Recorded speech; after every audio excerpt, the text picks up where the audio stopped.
And here is the very latest. Tropical storm Isaac has been upgraded from a tropical depression, the 9th named storm of the Atlantic hurricane season. Maximum sustained winds 40 miles an hour. National Hurricane Center says the findings from an Air Force Reserve Hurricane Hunter aircraft flying into the storm is what prompted them to upgrade the storm from a depression to a tropical storm. Just as Jim Cantore expected, let's head over to the expert desk and get the latest. Jim.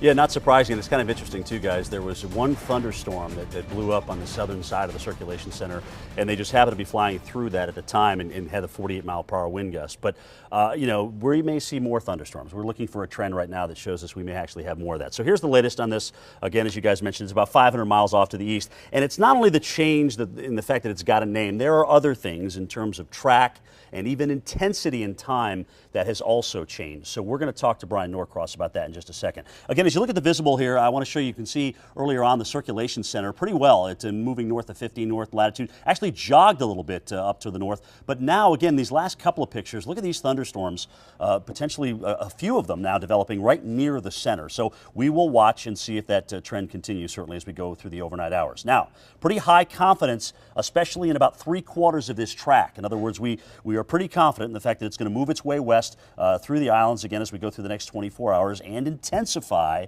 But notice those intensities now down a little bit. What was supposed to be tomorrow morning or Thursday morning a hurricane now is a 60-mile-per-hour tropical storm, a Category 1 hurricane as opposed to a Category 2 as we head in toward Friday. So we've brought those down. Also, the track has shifted a little bit off toward the left. Does that have anything to do with the European model? Perhaps. But notice again, if you take the center part of this, there's a pretty good chance that land masses will be affected. And we're talking about Haiti, Santo Domingo. You've got, of course, a good chunk of eastern Cuba in play and through here. And really, because of the size of this thing and some of the what we call the larger scale weather features, it's going to be pretty hard to not be impacted at this point as we head into the weekend. Let's bring in Brian Norcross and talk about, first of all, the changes, Brian. We've seen, you know, Isaac, as we weren't surprised about.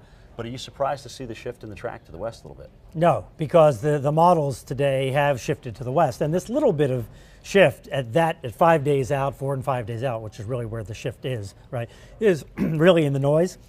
It's not a significant shift. It's not a significant change.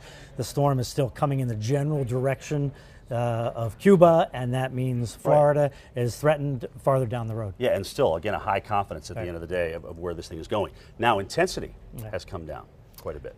Well, the intensity forecast ability that far out is really almost a flip of the coin. So there are a couple of intensity models, right? And they look at those, and they have not been at all reliable this year, but they have come down a little bit. So the Hurricane Center is thinking, that's the best information we have. We know it's not good information, but it's the best we have. So we'll go with that. But nobody would be surprised to see a Category 2 hurricane or even a Category 3 hurricane in the Western Caribbean, you know, come early next week. Nobody would be surprised at that. Also, if it interacts with the land, like the Dominican Republic, Haiti, those high mountains, eastern Cuba, obviously that would put it toward the lower end. So it's so close to land, and you have these other factors involved.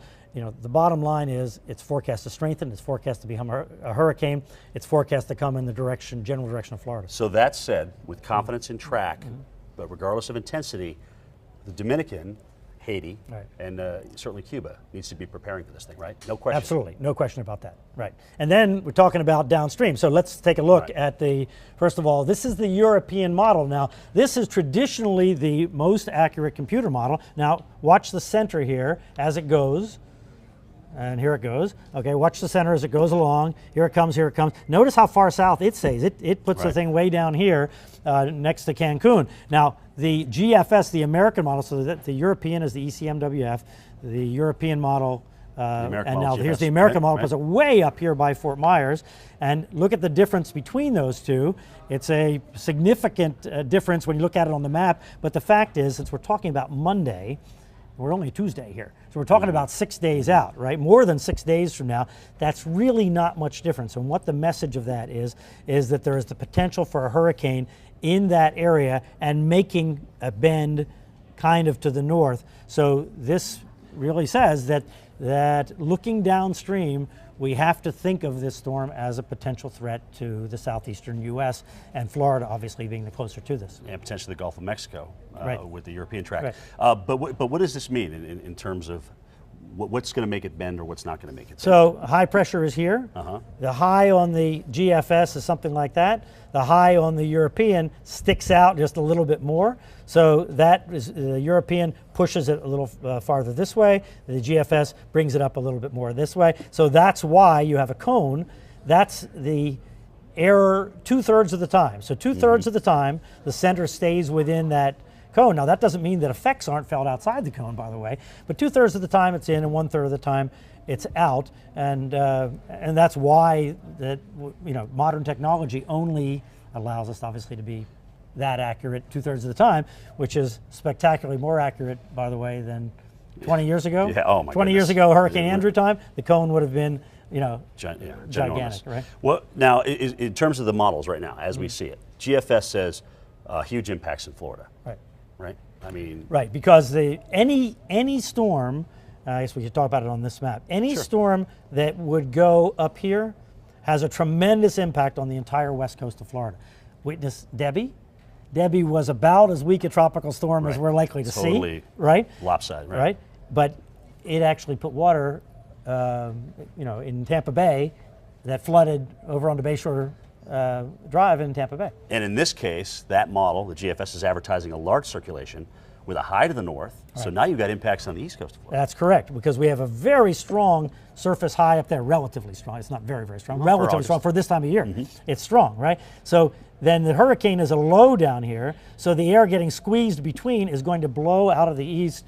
So southeast, in fact the entire east coast of Florida, but especially focused in southeast Florida, is going to get an extended period of east wind. And what that does is that pushes the water against the coast, and then when the tide goes up in Biscayne Bay, goes up in the intracoastal, right? But then the waters keep pushing, so when the tide goes down, some of that water stays in. and then the next high level. tide, it goes up and goes up and goes up. So the worst kind of hurricane scenario for flooding in South Florida is extended east coast wind, and then you get a hurricane somewhere in here that then piles on top of that already high water, right? Now, I'm not saying that's going to happen. If the hurricane is over here and you get water, wind from the south, that's a different scenario, right? If the hurricane is over here, it's a different scenario, and we just don't know. With the European track, does that make the east coast of Florida a little bit more?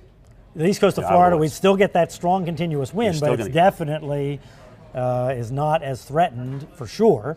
Well, plus they keep it weaker. They don't really blow it up until we get it down toward Cancun. But you know, the confidence we have in the European has got nothing to do with its ability to forecast intensity. It's all about its ability to forecast track.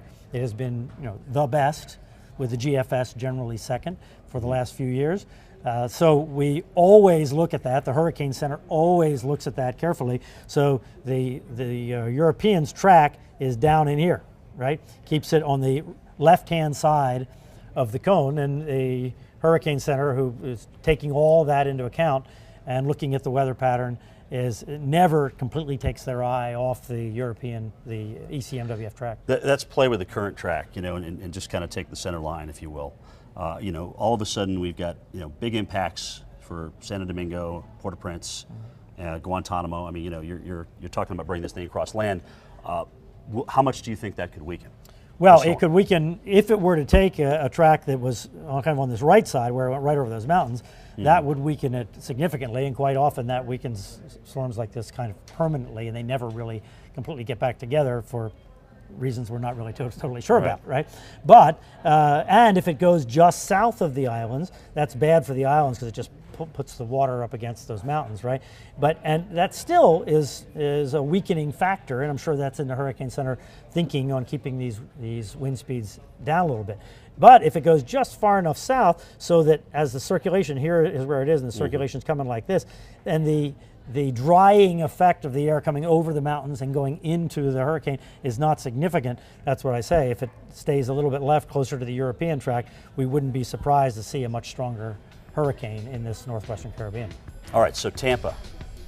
Tampa, that impact's unavoidable? As I said yesterday, I don't know about unavoidable, but I sure hope they have a good plan, because it certainly is a threat to be disruptive at the very least and dangerous at the worst. We saw Bayshore Drive flooded with Debbie. Right. So, given the potential size of this thing Yeah. and track. Tampa floods very easily with a southwest wind.